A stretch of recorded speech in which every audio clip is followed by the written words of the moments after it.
Okay, we're live. Okay, great. Hi, everyone. Good evening. Today is April 12th.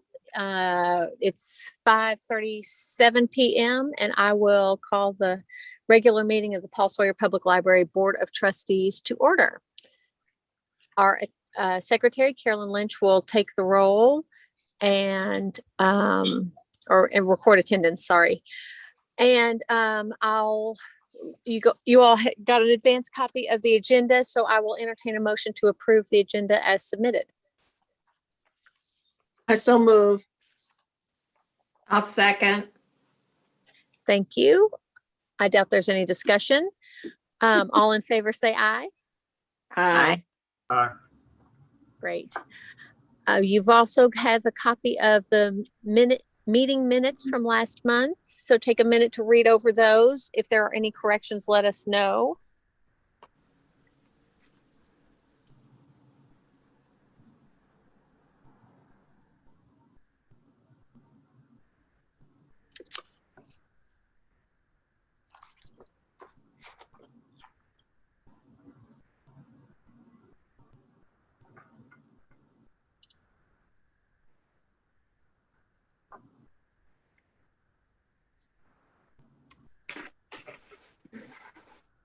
Does anybody like to make a motion to approve the minutes?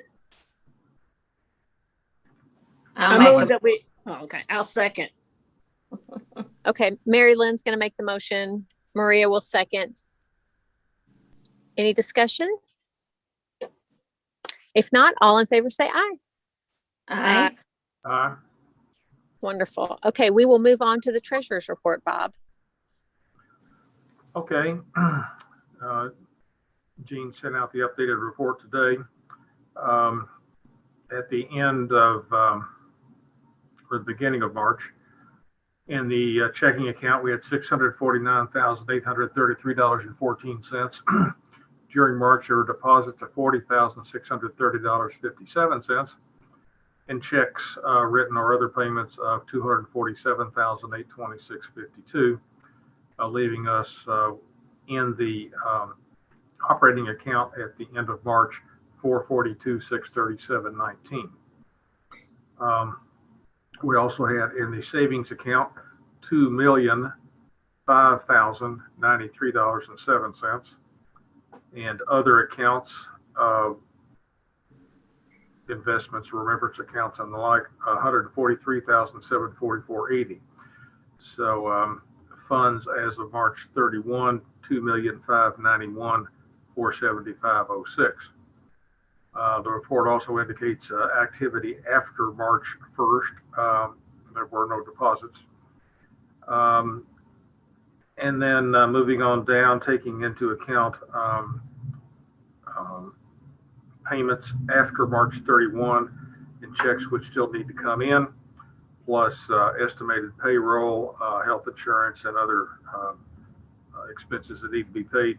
It's projected that at the end of April, we would have $176,064.23 remaining in the operating account. Also attached, we have the revenue and expenditure report showing the year-to-date expenditures, fiscal year-to-date expenditures, and the monthly credit card summary, and a list of the checks to be signed.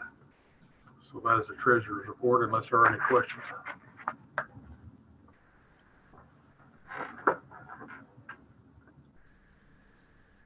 Any questions? Oh, sorry. Do we expect any more tax money coming in? Have we received everything?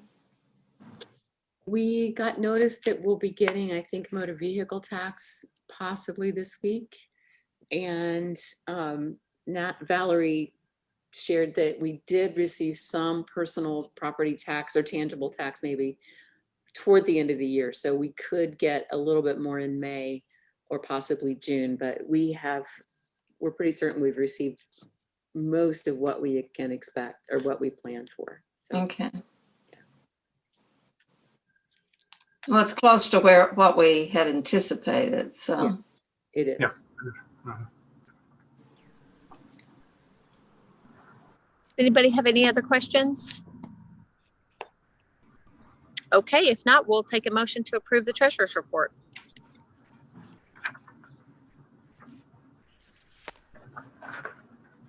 I move that we, Go for it, Maria. Go for it. I move that we accept the treasurer's report as presented. I will second that.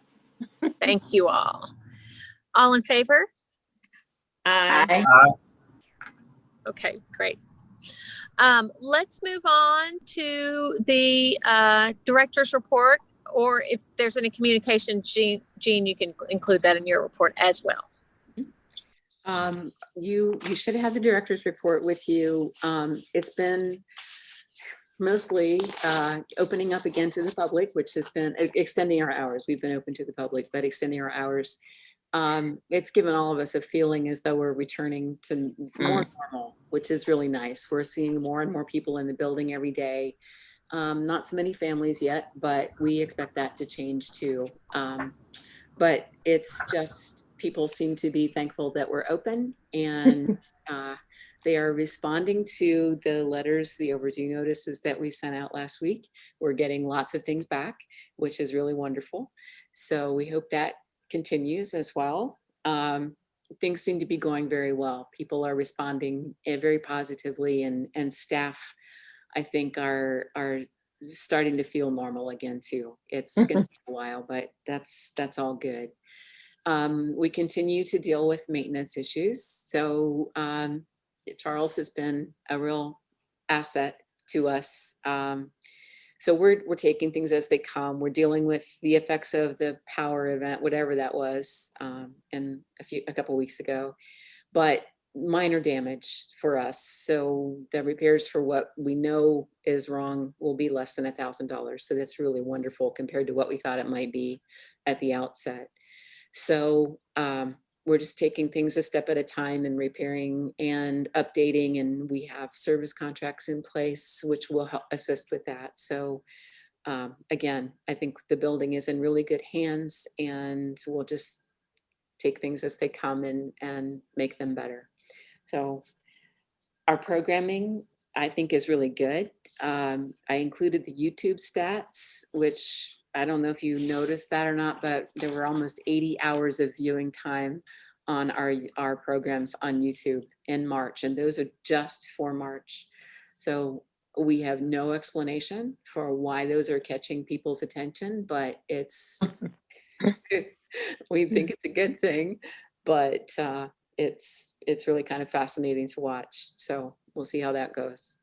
But beyond that, I really don't have anything to bring you. I do want to point out we are going to have a vaccination clinic in cooperation with the Franklin County Health Department, and that'll be on the 28th. We don't have the hours set yet, but and then possibility for more if that one proves to be a success. So thankful for the opportunity for supporting that effort in the community. So, but that's about it. I think it's great about the vaccination clinic, Jean. Yeah, I'm glad that we were able to do that. Jean, I have a question about the overdue letters as the recipient of one. We had talked about a forgiveness policy at the beginning of the pandemic. So could you explain what? I'm not trying to get myself out of bring my back, but just in general, what are next steps? So this is kind of the gentle reminder of you've got stuff back out. Yes, we try to campaign on Facebook to get people to bring things back, but we've decided that learned maybe that a lot of people maybe aren't aware that we really are open, and so the letters went out. We did do the forgiveness part at the beginning of the pandemic last year. So these are things that are either longer overdue or really isn't related to that waiving of the fines that accumulated last year. What we really want is to have the materials back. So we're hoping that if people will bring them back, we won't have to collect. We're not interested in the money as much as we are getting the materials back, so that we don't have to replace them. So it is a hopefully gentle, but maybe scary reminder. Yeah, gentle but direct Yeah. too, because Yeah. you can see, bring your books back on the at the library. But if you've gotten so used to looking at it in the pile on your coffee table or whatever else, Yes. you might have forgotten that you checked it out in the first place. We think that that's probably happened more often than not. So that, please bring them back. Right. Okay. Any other questions for Jean? With the vaccine clinic, will that offer the staff who Yes. haven't been vaccinated yet the chance to? Right. It would be open to staff. It would be open to anybody in the community. Yep. Right. I make that point just because I just know from school that once you're vaccinated, it changes things like if you're exposed to the virus and things like that, not having to quarantine and things like that. Yeah. It affects those, as you know, it'll affect those things. It does. Okay, we'll move on. We've got some stuff to cover in committee reports. I think it is entirely the Policy and Personnel Committee, but if your committee has met between March and now, speak up. Otherwise, we'll go to Cheryl on the Policy and Personnel Committee.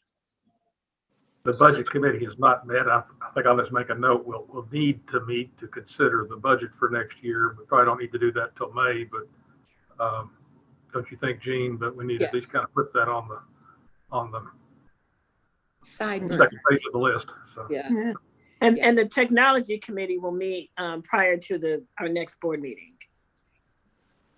I'll chime in. The building committee has not met. I did give Jean a call today just to touch base with her, see how things were going. We've heard from her on some of the things that are happening. She mentioned some other things coming down with some lights and things, but she'll mention anything else that she needs to do with that.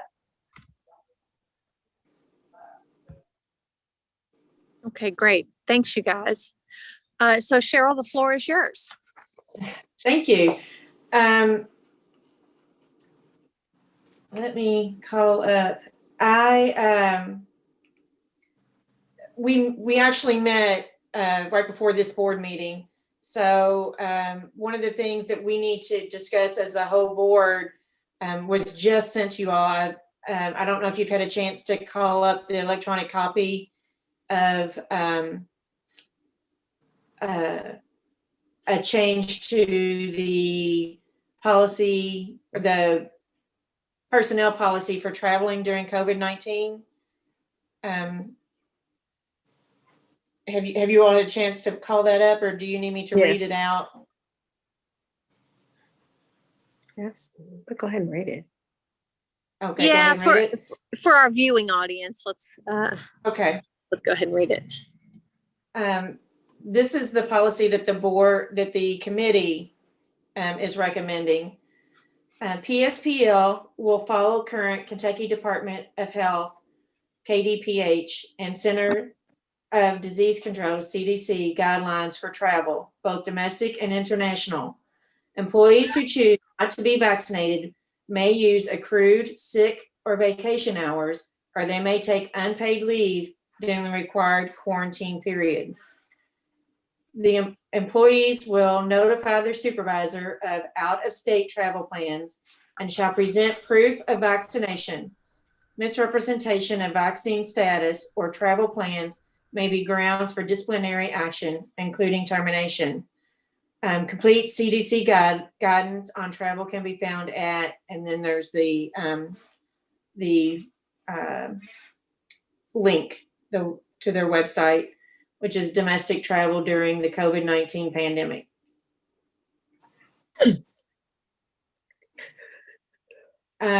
If you all will remember, and I don't have that called up, but I can call it up. Last October, we as a board talked about this travel policy then and put one in place.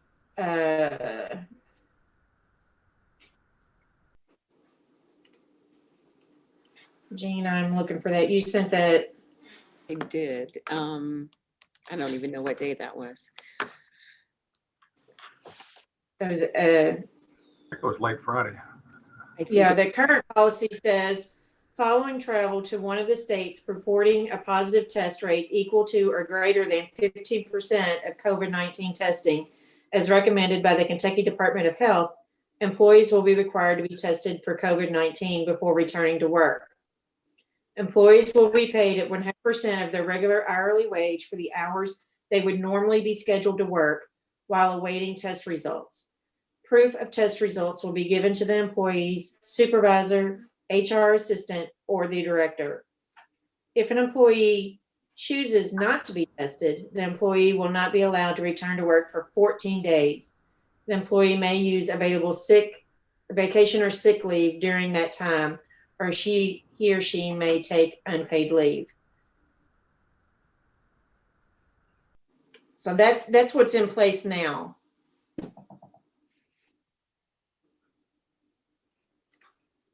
And what we are asking to change to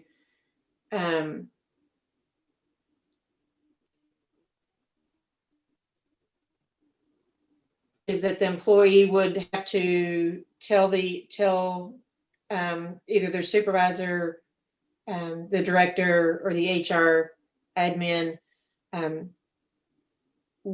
if they are traveling, not where they are traveling, but if they are traveling out of state or out of the country, if they are vaccinated and when they plan to return. Am I correct on that, Jean? Yes, that's right.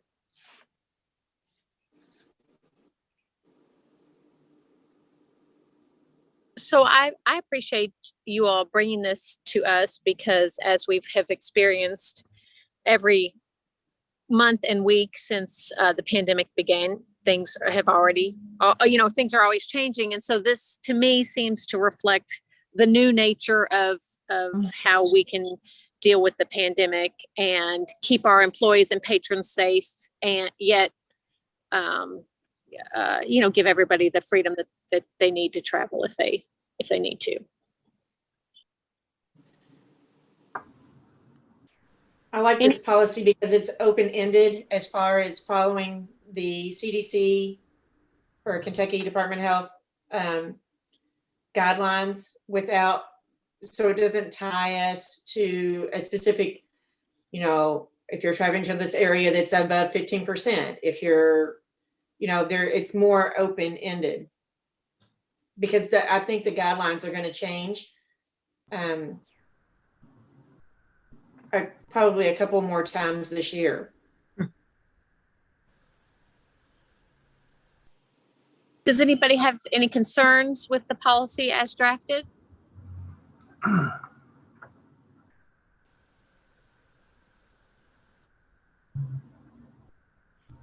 Since this is the version that our committee is recommending, do we have a motion to adopt the recommended policy? I'll A move. motion, we adopt the recommended policy. I'll second. Discussion. I would second if there's no discussion. Any discussion? Okay, if not, all in favor say aye. Aye. Aye. Okay, Cheryl, before we let you go, let's talk about the upcoming board vacancies. We've got a slew of them. I mean, well, not a slew of a slew of terms expiring this year. We do. We have half of our board terms expiring this year. And I will be contacting people in the next couple of days about that. And just to let you know, Natalie is stepping down from the board. So we have a vacancy on the voting board that will need to be filled.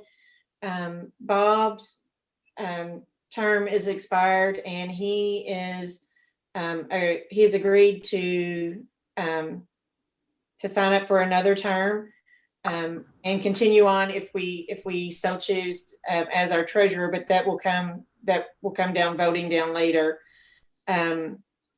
Mary Lynn has agreed to continue as a voting board member for the time being. We've talked about maybe staggering that so we don't have 3 voting board member positions coming up in the same year again. And the reason for that is we have also discovered that even for returning board members or people who are continuing for another term, we still have to put up alternate names for that position when we submit their names again for the process. So that puts us in a bind when we have 3 positions that are open. We could theoretically have to put up 6 names, and we would not be in a position to do that most times. So the committee has a path forward for us for this year. I need to talk to individual people on our current board about their willingness to be nominated, and which means that, and we are on a time crunch, which means that we will probably have to have a special meeting next week as a board to approve the names for nominations and alternates so that can be submitted as soon as possible. But I just want to give you all a heads up. We're going to be looking at filling 1 voting board position and probably a couple of advisory board positions. And we will advertise or accept applications from the public for those, for the vacancies. Jean has that information. She's going to have it ready for us for tomorrow. It'll be advertised in the paper. It'll be added to our webpage, and she's going to link it on Facebook for us. But typically we try to fill those advisory or the voting positions from our advisory board just to keep that streamlined process. Our advisory board members know the issues that we are facing. They have the history of what we've done and kind of the issues that we are currently facing. Yeah, and I'll add on that with vacancies, with Board of Trustees vacancies, that does need fiscal court approval. Advisory board only needs our board approval. So you're right, Cheryl. We try to submit names to the fiscal court of existing board members full board members who want to fill the voting board vacancies, and then that creates advisory board vacancies that we can then fill ourselves.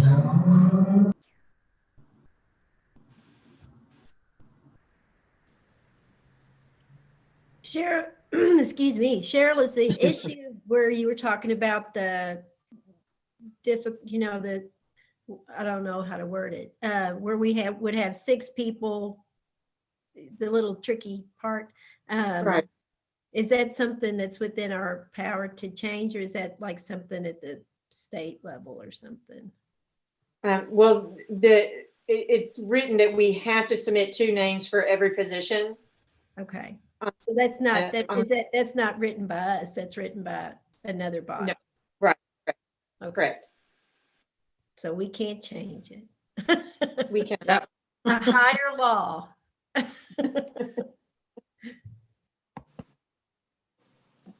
So, I mean, Okay. thankfully, our current board members are willing to serve again, but if all three of them chose to leave, it could cause a problem in the future, which is why I think we're better off staggering those members coming off the board, or the terms expiring, I should say. How I will we think- set the date? And so, yeah, and I think that's the way it was. I'm pretty sure what happened was Mary Lynn came on to finish a term, which caused things to kind of get skewed a little bit.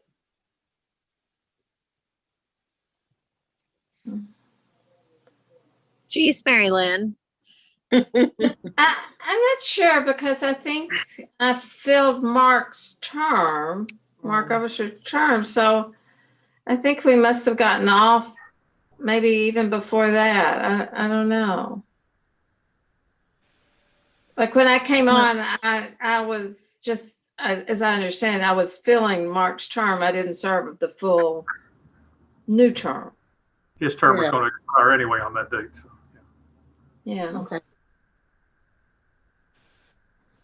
Well, Cheryl, thank you and the committee for, we do this almost annually, yet it still presents, every year it seems to present its own oddities. Okay, all right, well, we will move off of committee reports. We've already covered one topic in our new business.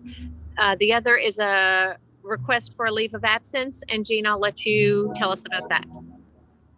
I included that in the board packet. Our security guard, Mike McIntosh, has requested an extended leave of absence for personal reasons. And the his leave would extend till September 1st. I certainly approve his request. He wouldn't be asking for it if he didn't need it. It would be a leave without pay. He has used up the available hours that he had for vacation and sick leave. So this will be a leave without pay, but it would be holding his position for him to return in September or earlier if the circumstances for which he left would change. We'd be happy to take him back when he would, before that September date. If it looks like he can't come back he could take up to 6 months leave. If he would not be able to return by October, we would look to fill the position at that point. But I would like the board to recommend that we approve his leave of absence for his stated time and then keep the job open until October if necessary. Do you plan to hire someone to serve temporarily? Yes, we are looking for a temporary fill-in. We've talked to a local staffing agency that has already started to work with us to fill that position. Okay. So we need it. He's one of those folks that we don't want to do without. So Right. we really need to have someone in there. And if it can't be Mike, we'll see what we can do to find someone else until he can come back.